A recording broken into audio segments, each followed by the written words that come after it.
శ్రీమాత్రే నమః. మేషరాశి వారింట్లో ఆమె తిరుగుతుంది. ఆమె ఎవరు, ఎందుకు తిరుగుతుంది, జరగబోయేది ఇదే. మేషరాశి వారికి సాక్షాత్తు ఒక దైవశక్తి మీ ఇంట్లో ప్రవేశించబోతుంది. ఆల్రెడీ మీకు అదే శక్తి యొక్క అనుగ్రహం, కరుణా కటాక్షం అనేది స్టార్ట్ అయిపోయింది. ఇక మీ ఇంటి లోపలికి ప్రవేశం ఒక్కటే ఆగి ఉంది. అయితే ఎప్పటి నుంచో ఆ దైవశక్తి అనేది ఏదైతే ఉందో అది మీ చుట్టూ కూడా తిరుగుతుంది.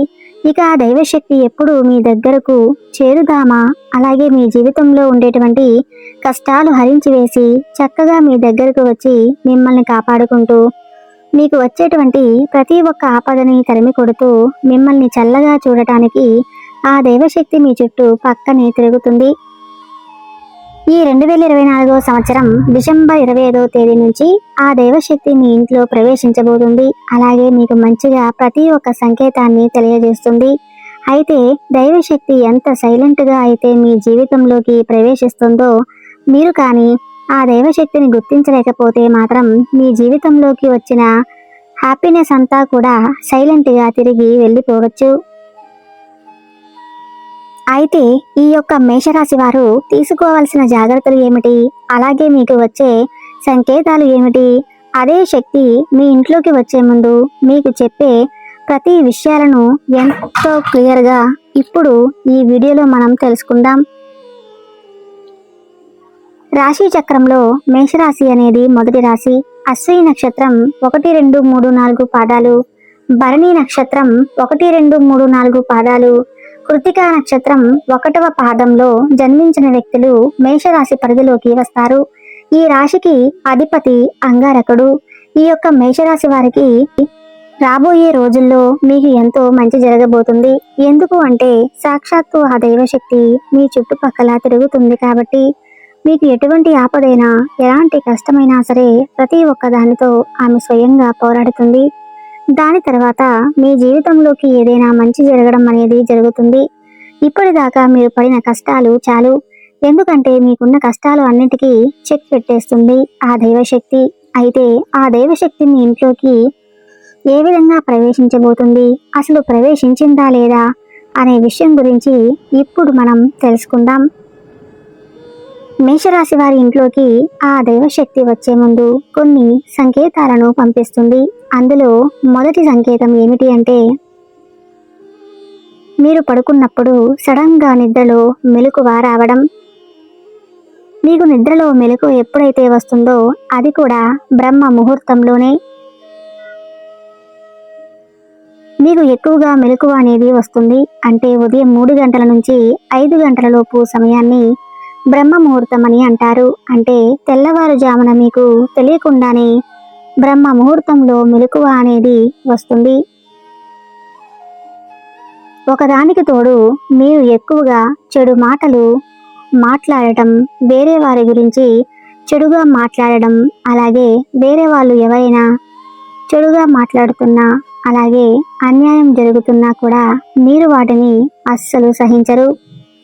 మీకు కోపం వస్తుంది. కోపం అంటే మీకు వచ్చే విపరీతమైన కోపం కాదు, ఎందుకు ఈ మనుషులు ఈ విధంగా మాట్లాడుతున్నారు, దీనికి ఇంతగా మాట్లాడాల్సిన అవసరం లేదు కదా అనే భావన మీకు తప్పనిసరిగా కలుగుతుంది. అయితే మీరు ఎక్కువ శాతం ఒంటరిగా ఉండటానికి ఇష్టపడుతూ ఉంటారు.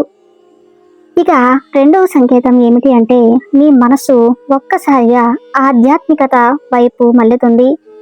అంటే మీ యొక్క మనసు అలాగే మైండ్ రెండూ కూడా ఎక్కువ శాతం దేవుడి వైపే ఉంటాయి.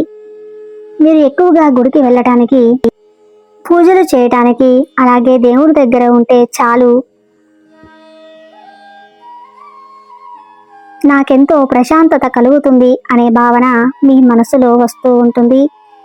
అలాగే మరొక సంకేతం ఏమిటి అంటే, మీరు ఎక్కువ శాతం ఎప్పుడైనా జనాల మధ్యలో కూర్చొని వాళ్ళు మాట్లాడేటప్పుడు అనవసరమైన మాటలు మీకు ఏమాత్రం కూడా ఇంట్రెస్ట్ అనేది ఉండదు. మీకు ఎంతసేపటికి సేవా భావన, అలాగే ఆ భగవంతుని స్మరించుకోవటం, మంచి మాటలు వినటం, అదేవిధంగా ప్రశాంతంగా ఒంటరిగా ఉండి మెడిటేషన్ చేసుకోవటం, ఎక్కువ శాతం మీకు పీస్ ఆఫ్ మైండ్ అనేది ఉంటుంది. అక్కడే అర్థమైపోతుంది కదా. ఎలా అంటే మానవుడు ఎప్పుడు చూసినా డబ్బు మీద ఆశ అలాగే దురాలోచనలు కలుగుతూ ఉంటాయి.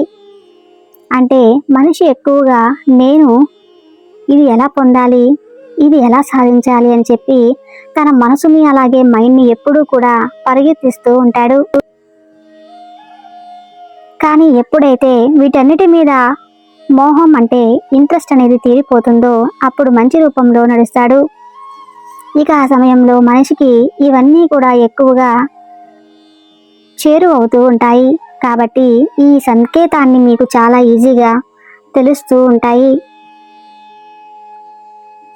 ఇటువంటి సంకేతాలు మీకు రావటం స్టార్ట్ అయితే కనుక అప్పుడు మీరు అర్థం చేసుకోండి, ఆ దైవశక్తి మీ ఇంట్లో ప్రవేశించబోతుంది అని.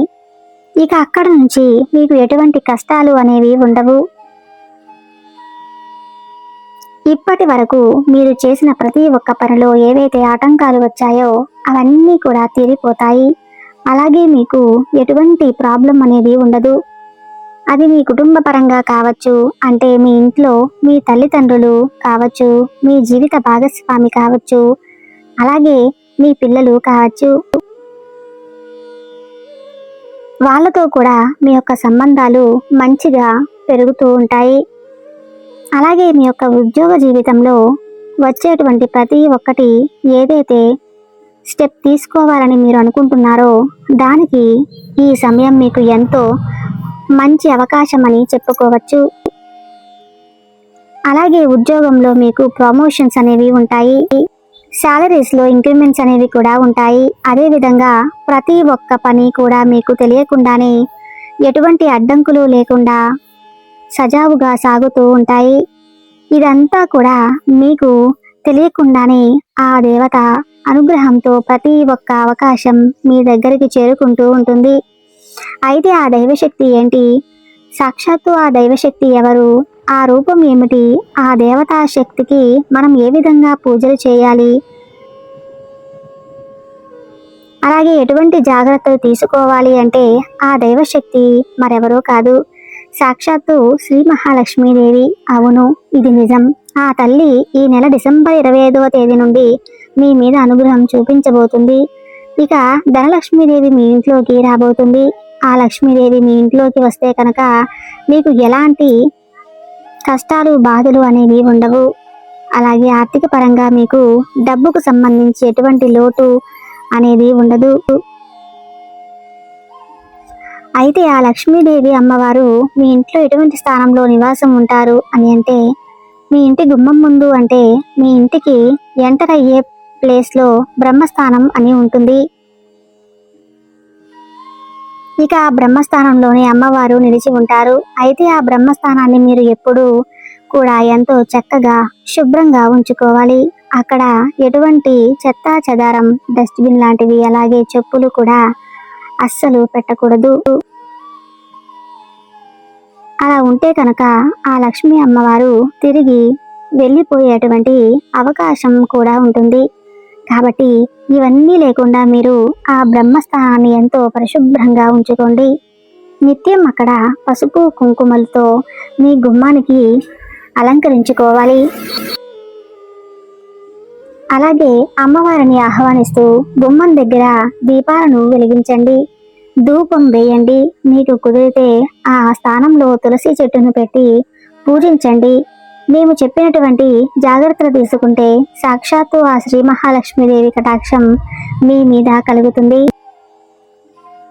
అలాగే మీకు తోచిన విధంగా పేదవారికి దాన ధర్మాలు చేయండి. అనాథాశ్రమంలో ఉండే పిల్లలకు లేదా వృద్ధులకు ధన రూపేణ లేదా వస్త్రదానం లేదా అన్నదానం చేయండి. తద్వారా శ్రీ మహాలక్ష్మి సంతోషించి మీకు అష్టైశ్వర్యాలతో పాటు అపారమైన పుణ్యఫలాన్ని ప్రసాదిస్తుంది.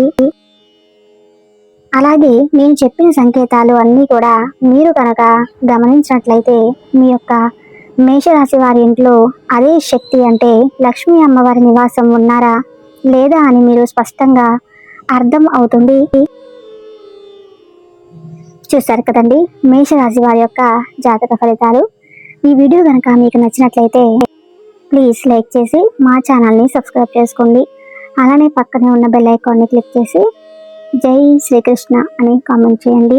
ధన్యవాదములు.